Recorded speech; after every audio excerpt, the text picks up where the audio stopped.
welcome to Chamber Chat TV with the Greater Lowell Chamber of Commerce. I'm Danielle McFadden, President of the Chamber, joined by... I'm Karen Bergeron, Vice President. And we are filming today on a Thursday, and I don't think we ever have since I've been here. No. We're usually Wednesday. Yes. So we're shaking things up a bit, and we usually, our expo is usually in September, so we usually film the expo in September. So we're switching things up this year because our expo is on October 28th this year. That's right. So October 28th, we're going to film it right at the expo, and we're going to be interviewing all the different exhibitors, and it's going to be so much fun. It is so much fun, and it's free and open to the public. Yes. It's on October 28th at the Chelmsford Radisson from noon to 5. We have a tasting room with about 15 different restaurants giving out some great food samples. So come down for lunch if you're able to. Yes. And I'm going to let you introduce our guests sitting here because I know that they're both, dear friends of yours. They are dear friends of mine. Not that you're not friends of mine. Of course. You're doing my job. Oh, yes, yeah. Dear friends, let me introduce. This is Cash Ahmed, and I always get this wrong because I've known you forever and a day. And it is American Private Wealth. That's correct. Yes.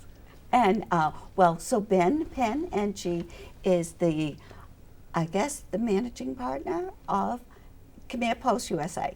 Your guess is right. Yes, Thanks for having me here. And you coordinate perfectly. Yes, you did. Oh, we went all out, yeah. We discussed it before we came. So we're going to start with Cash, but if you have any questions at all, feel free to chime in because we're going to have a great conversation. Yes. Okay, thanks. We want to know more about your firm, American Private Wealth. American Private Wealth is an independent financial planning firm, and that's important. We do comprehensive financial planning that involves everything from A to Z. So it's not just investment. Nuts. Yeah, it's not just investment management. We look at everything holistically. And the next question is perfect. I was going to start. We have some questions we want to touch upon, and there's so many questions that I want to ask. So let's get through it all. So what makes your firm different from other firms? You're really Unique. an industry leader and very unique in your model. Yes, you are. We are unique. Independent means that we answer to nobody but our clients. It's different from other firms where there may be a parent. You'll never find us answering to anybody but our clients. There's no senior management somewhere. There's no quotas that we need to meet. There's no proprietary products. It's truly open architecture. Whatever is necessary to solve your particular needs, we have the tools and we have the products to take care of it. So it's, I like to say we offer bespoke financial solutions. And I love that because you're not pushing products. Never. And sometimes you don't even know that that's happening to you. Yeah. No, but it does happen. We focus on the process, not the product. And you're very passionate about that. I remember the first time that my husband and I sat with you. We thought, okay, maybe it was an hour, and I believe it was like almost 10 o'clock at night. I think we had been there like 4 hours and had no clue because the time just flew by. But you really made us think. You really get down to the core of what individually, not what collectively, but individually, because you may not have the same goals that your spouse or partner has. Yeah, that is very important. Money is very personal, and everybody's wired differently. So, for example, I manage my wife's money as well, and she and I are really quite the opposite in almost everything, including our approach to money and our risk tolerances. So the portion that I manage for her is really tailored to her and who she is as a person. Of course, keeping in mind her long-term goals, and the way I manage my money is different because we're two different people, and our joint assets are really managed as a blend. So it's very, very, very important. I don't believe in rules of thumb. There are too many people out there who will say, there's a green line, you follow that and you're all set, or if you're 60, you should have this. No, I have clients who are 60 who really behave like they're 30. And there are people who I have that are 30 who deserve a portfolio and a financial plan that's more suited to somebody who's maybe 75. So everything gets tailored, and that's why the reason we spend 4 hours is because I spend a lot of time determining if the person sitting across from me who is looking to become a client should become one. Some people are just not ready. Some people are not for me, and I'm not for everybody either. So we want to make sure it's we're going to be together until one of us is not on this earth. So it's And always focused on the long term. That's a great point. You're not just taking anybody and everybody. No, You're no, picky, no, as you should no. be. Picky sounds bad. Selective. Selective. Selective. My client base is carefully conceived. I like And it. you have to be introduced. We like anybody who wants to be a client of the firm to be introduced to us. Right, right. And one thing that I just love about you, you don't ask, well, what are your assets? A lot of financial planners will, I only take, $1 million and above, or I will only take 10 million or above, and they've got specific criteria, and it's financial as to whether they'll take you on or not. Whereas I know you, they don't have to have money.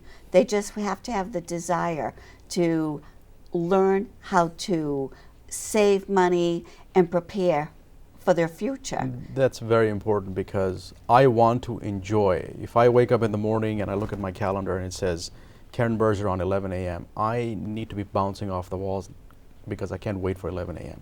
I want to love everybody who I work with. And the people that I want to work with are the ones who realize that their financial future and their financial security demand sobriety. They have to be convinced that they need the counsel. I'm not going, and this sounds bad, but I'm not going to spend the time to convince you that your financial future is important. You should be convinced enough that it is. You should be well on the path to being convinced that you can't handle this yourself, and therefore you're seeking a professional who does this on a daily basis, and this is their bread and butter.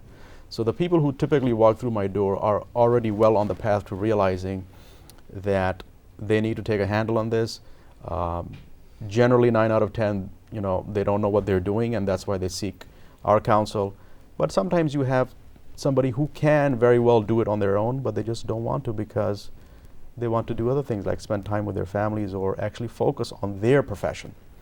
And so they would much rather hand it off to somebody like myself who does this for a living. There's two things I want to touch upon. One is your passion about women in finance and education, and another is that your website's a great resource. I've been a believer for as long as I have been able to think that women need to be independent in general and financially independent. The man should never be the plan. Too many times we see couples who walk through our door where the woman is really just silent and just, Bob does this. And that's, I think it's reckless, because if, God forbid, something happens to Bob, then she really needs to know what was going on. And I feel women are far more strategic thinkers than men. Men will shoot first and ask questions later. But women really think long term, and those are the types of clients that I want. And too many times, it's a tragedy there aren't enough women in the profession to begin with. And too many times, men are just dismissive that, when it comes to the money and the financial planning part of it, I'd much rather talk to the man and completely ignore the woman. Many of times, I've suggested to the wife, why don't you come back and you and I can talk independently? It's not because we're trying to hide something from the spouse, but because sometimes the man wants to talk in technical jargon and they want to do the numbers and cents, whereas a woman really wants to talk about the emotions behind it and why that particular goal is important. I want to do this for my children. I want this to happen for my grandchildren. I love working with women because they let me really practice financial planning the way it should be, whereas men are more like, let's do this, what are the numbers, how do we compare to the market? So I'm very passionate about that. And my website really is a resource. There is almost a bottomless amount of information. Completely free. We don't demand anything. You don't have to give us any information. You don't have to sign up for a newsletter.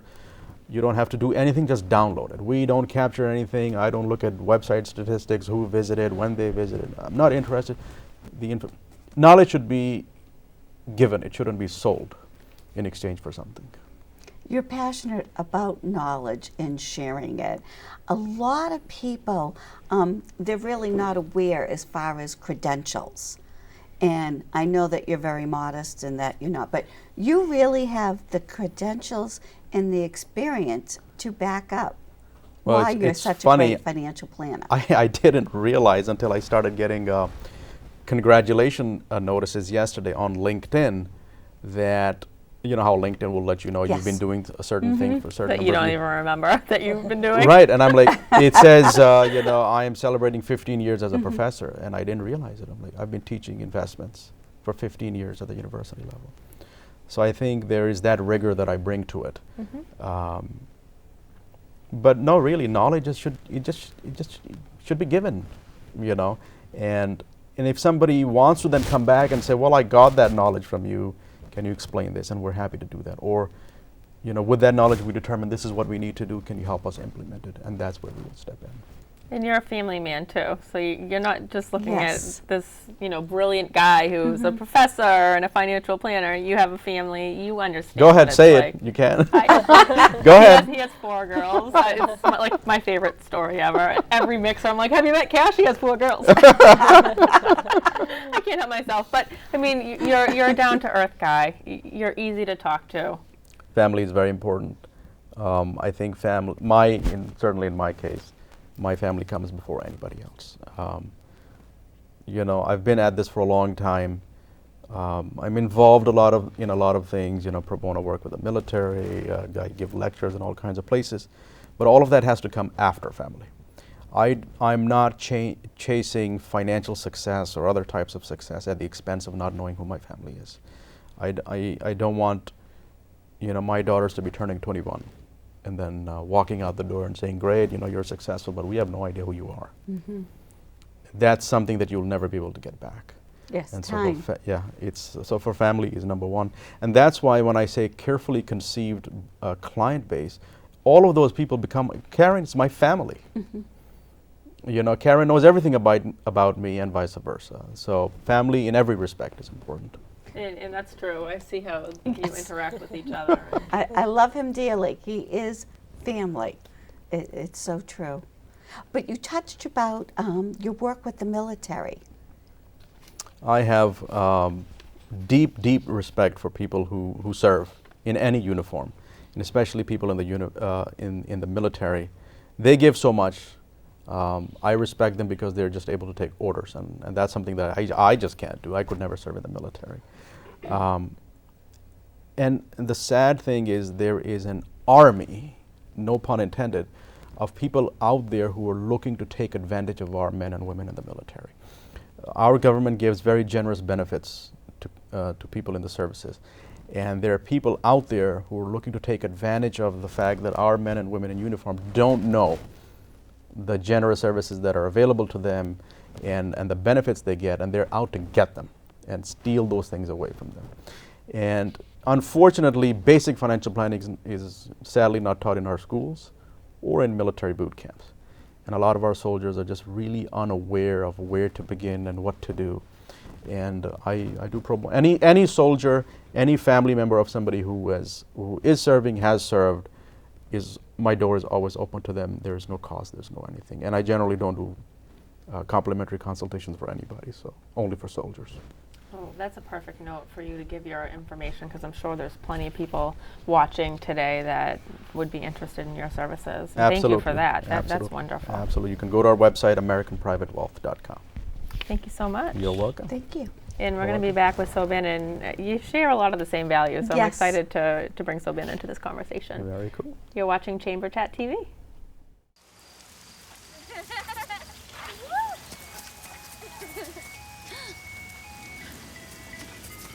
Mom, can we get some ice cream? Please, Mom, please. No, we're having dinner soon. Please.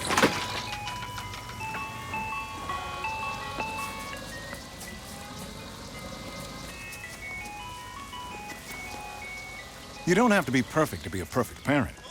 There are thousands of children in foster care who will take you just as you are.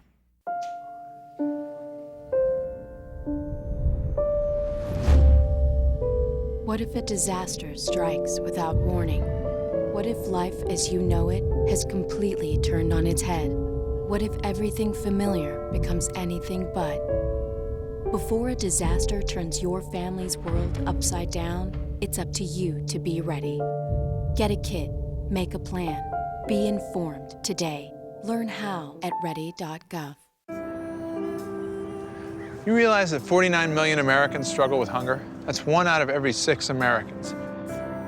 These people are around us every day. They're our friends, they're our coworkers, their kids go to school with our kids.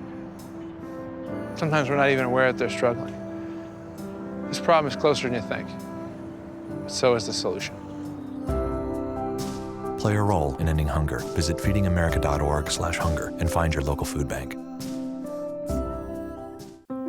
Mom, I'm not gonna go to college. What are you saying? You've got to go to college. Well, they offered me a job and... Son, college is much more important. No. Yes. No, Mom. Yes. Anyways, it's my decision. Okay, well then decide what degree you're going to get because you will go to college. Their tomorrow depends on your words today. The Hispanic Scholarship Fund has the information you need to help your kids go to college. Hello, and welcome back to Chamber Chat TV with the Greater Lowell Chamber of Commerce. I'm Danielle McFadden, President of the Chamber. And I'm Karen Bergeron, Vice President. I'm trying to slow it down a little bit. One of our guests was like, you talk way too fast. So I'm trying to slow it down. Yeah, I'm told I'm too squeaky, but I haven't learned how to unsqueak my voice. So I guess we both have some work to do. Would you like to introduce our guests again, Karen, without any squeaking? Okay, I will try. We're going to be speaking with a very dear friend, Sobin Penn from the Khmer Post, USA, and we spoke with Cash Ahmed, and he is from American Private Wealth. Perfect. Yes. Welcome. I just love you so much. So Ben, first time I met her, we just sat and gabbed and just connected. Well, thank you so much, Karen and Daniel, for having me here today. And It's I've really had amazing subliminal message to all of our viewers today. This is our directory, and Sobin is in the front cover. So, and sorry for ruffling the papers over there, Mark, but wonderful. You're doing such great things in the community. Well, thank you. And we're so grateful you came to Lowell. And not that I'm looking a gift horse in the mouth, but why? Why did you come to Lowell? Well, when we first started the newspaper 7 years ago in Philadelphia, Pennsylvania, we knew Lowell was where we were supposed to be. But at the time, I was still a junior in college.